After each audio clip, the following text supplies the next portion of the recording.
Bien, tengan ustedes muy buenos días, buenas tardes o buenas noches.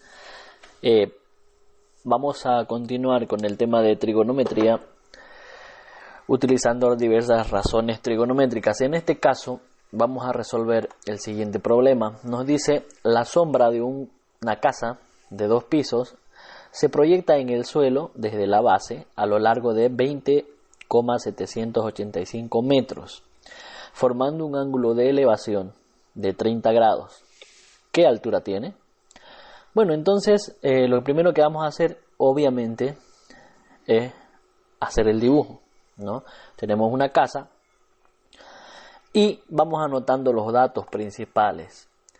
Tenemos una sombra que se proyecta en la base, que es esta que vamos a remarcar aquí con rojo, de 20,75. O sea que estamos remarcando con rojo, es 20,785 metros. Es la sombra. Nos dice también que el ángulo de elevación viene a ser este ángulo de aquí, este ángulo que se forma entre nuestra base y el ángulo y la inclinación que tiene, ¿no? Ese sería nuestro ángulo de elevación, que en este caso es 30 grados. Este ángulo θ es el que vale 30 grados, ¿no? Esto lo vamos a anotar como referencia.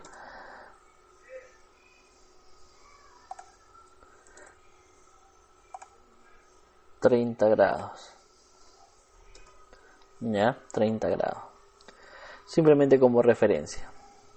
Y nos pide calcular la altura.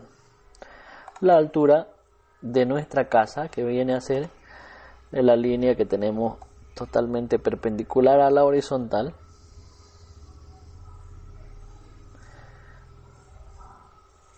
La altura de nuestra casa, ¿no?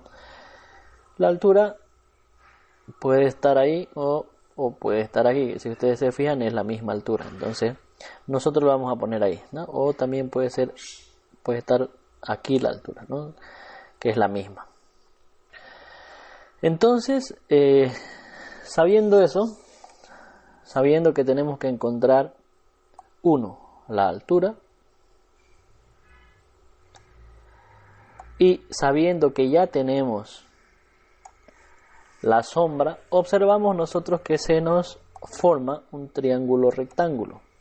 Un triángulo rectángulo que tiene como ángulo de elevación aquí 30 grados.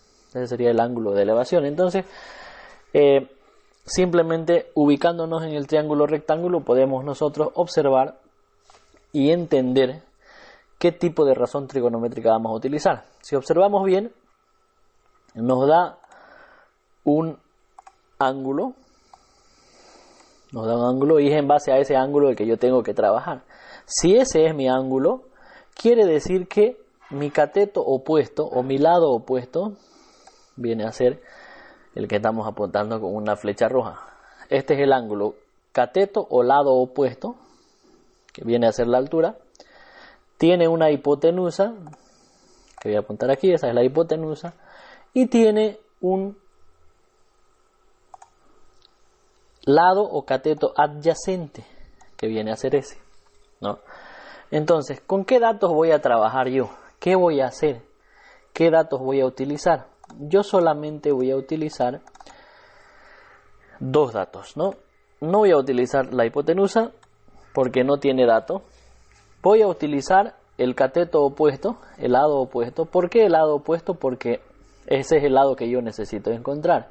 Y también voy a utilizar el adyacente. ¿Por qué el adyacente? Porque me da el dato. Entonces yo voy a utilizar el cateto opuesto y el cateto adyacente. Cateto opuesto y cateto adyacente. ¿Qué se me viene a la mente? Se me viene la función tangente. Y anoto por acá tangente de 30 grados, porque este ángulo, el ángulo que habíamos visto vale 30 grados, el ángulo θ que tenemos por acá vale 30 grados. La tangente de 30 es igual al cateto opuesto. ¿Cuál es el cateto opuesto? La altura. Esto que tenemos aquí.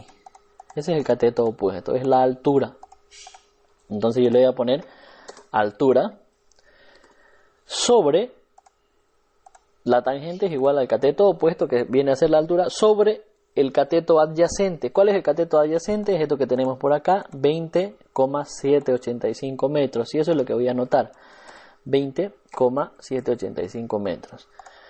Listo, ese sería mi razonamiento. Ahora, procediendo a resolver el 20,785 que tenemos que tenemos dividiendo, 20,785 está dividiendo, va a pasar al otro miembro a multiplicar. Entonces anotamos 20,785 multiplicado con la tangente de 30. Eso es igual a h, a la altura, ¿no es cierto? Bien, aquí tenemos nuestra calculadora, entonces anotamos 20,785 y lo multiplicamos por la tangente de 30 grados. Y eso nos da un resultado de 12,00, ¿no? Y ese es nuestro resultado. Entonces la altura va a ser igual a 12,00.